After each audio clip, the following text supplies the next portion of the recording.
अस्सलाम वालेकुम।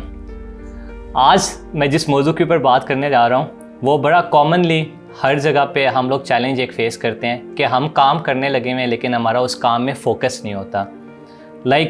मैं कोई बुक खोलता हूँ और मैं बुक पढ़ता हूँ और बुक पढ़ते हुए कोई एक लफ्ज़ ऐसा आता है जिससे मैं एक गहरी सोच में चला जाता हूँ और मैं वो बुक पढ़ना छोड़ के मैं सोचना शुरू कर देता हूँ।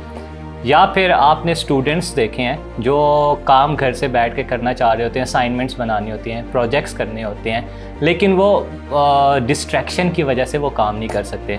या फिर ऑफिस में भी बहुत सारा होता है। आप ऑफिस में जाते हो, आपने डेवलपमेंट करनी है या कोई डिज़ाइन बनाना है, आप फोकस होकर कर रहे हो, इतने में आपको किसी सेल्स के बंदे की कॉल आ जाएगी या आपके मैनेजर की कॉल आ जाएगी कि यार ये काम हो गया, वो काम हो गया, और आपका फोकस बिल्कुल जो है वो ख़त्म हो जाता है।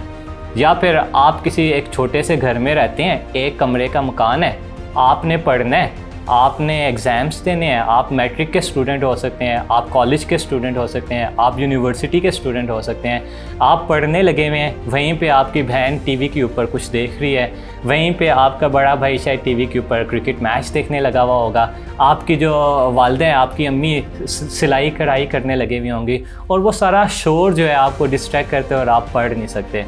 या फिर आप किसी जॉइंट फैमिली सिस्टम में रहते हैं, आपके एग्ज़ाम्स चलने लगे हुए हैं, आपने काम करना है घर से बैठ के, या आपने ऑफ़िस में इवन जाना है, ऑफ़िस का काम करना है, और आप देखते हैं कि यार किसी रिलेटिव की डेथ हो जाती है, किसी की शादी आ जाती है, और इस इवेंट की वजह से आपका जो काम है वो रह जाता है। तो फोकस करना बड़ा ज़रूरी होता है, और ये सारी चीज़ें हैं जो आपको डिस्ट्रैक्ट करती हैं।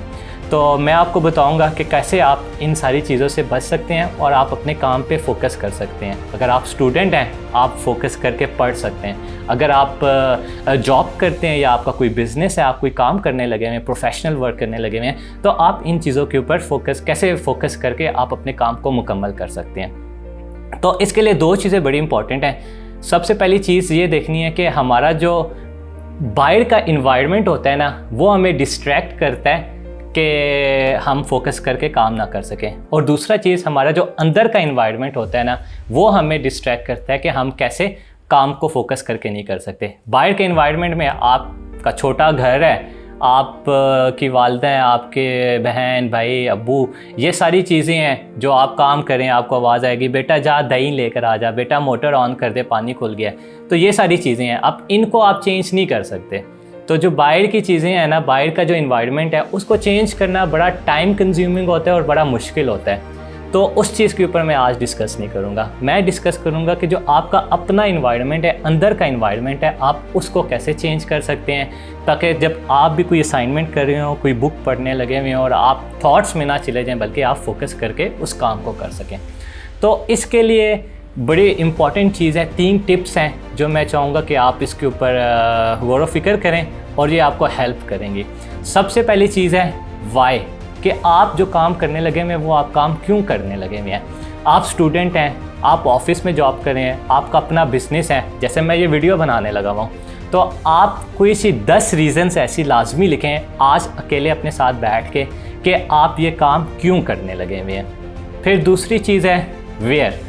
तो वेयर के लिए बड़ा ज़रूरी है कि आप देखें कि आपने एनर्जी लगानी कहाँ पे है, फोकस लगाना कहाँ पे है। उसके लिए आप देखें कि आपके पास रिसोर्सेज कैसे हैं, तो अपने रिसोर्सेज को फाइंड आउट करें और रिसोर्सफुलनेस की तरफ जाएं, अपनी एनर्जी वहाँ पे लगाएं। और आखिरी जो है हाउ, तो जो आपकी रीज़न है और जो आपकी रिसोर्सेज हैं उनके ऊपर आप अपनी एनर्जी लगाएं, और किस तरीके से आप एनर्जी लगाएंगे कि आप फोकस हो सकेंगे। मैं आपको एक एग्जांपल देता हूँ और ये एग्जांपल आपको हेल्प करेगी अंडरस्टैंड करने में। मैं ये वीडियोस क्यों बनाने लगा हूँ, मैं वीडियोस बनाने लगा हूँ कि लोगों को की लाइफ में बेहतरी आ सके, लोग कामयाब हो सकें। एक कामयाबी का पैगाम मैं लोगों तक पहुँचाने लगा हूँ। अब मेरे लिए रीज़न बड़ी क्लियर है कि मैंने लोगों तक कामयाबी का पैगाम पहुँचाना है। अब मैं उसको कैसे पहुँचाऊँगा? मेरे पास मोबाइल है, लैपटॉप है, ये मेरी रिसोर्सेज हैं। मैं नहीं देखूंगा यार मेरे पास प्रोफेशनल कैमरा है या नहीं है, मैंने किसी स्टेडियम में जाके कोई बड़ा इवेंट करना है तो ही मैं लोगों तक कामयाबी का पैगाम पहुंचा सकता हूं, या मैं कोई बुक लिखूंगा तो ही वो बुक लोगों तक जाएगी तो कामयाबी का पैगाम होगा, या मैंने टीवी पे आना है, आके कोई मैंने शो करना है जिससे लोगों तक मेरी आवाज़ जा सकेगी। नहीं, ये सारी चीज़ें भी चाहिए, लेकिन इस तक पहुंचने में टाइम लगता है, तो मैं स्टार्ट कैसे करूं? मेरे पास मोबाइल है, मेरे पास मेरा लैपटॉप है, वीडियो मैं रिकॉर्ड करूंगा, रिकॉर्ड करने के बाद क्या करूंगा, यूट्यूब के ऊपर डाल दूंगा, फेसबुक के ऊपर, इंस्टाग्राम के ऊपर डाल दूंगा और वो लोगों तक पहुंच जाएगी। तो मेरा वाई बड़ा क्लियर है, मैंने कामयाबी का पैगाम पहुंचाना है। वेयर में मेरे पास ये मेरी रिसोर्सेज हैं, हाउ में मैं वो वीडियो बना रहा हूँ, जो वीडियो आप तक पहुँच रही है, आप उसको देख रहे हैं, आपकी लाइफ में बेहतरी आ रही है और आप अपनी लाइफ में इस वीडियो को देखने के बाद बेहतरी लेकर आ रहे हैं। एक बड़ी अच्छी एग्जांपल है फोकस की। बराक ओबामा प्रेसिडेंट बनने से पहले एक स्कूल की लाइब्रेरी में काम करता था। तो स्कूल की लाइब्रेरी में काम करते वो एक दिन बच्चों को, टीनएजर्स को, वो गोल सेटिंग के ऊपर जो है लेक्चर देने लगा हुआ था कि आप लोग गोल सेट करें, फोकस रहें अपने 5 साल के बाद के गोल्स के ऊपर, 10 साल के बाद के गोल्स के ऊपर कि आप लोग डॉक्टर होंगे, इंजीनियर होंगे और अपने मुल्क की बेहतरी में एक किरदार अदा करने लगे हुए होंगे।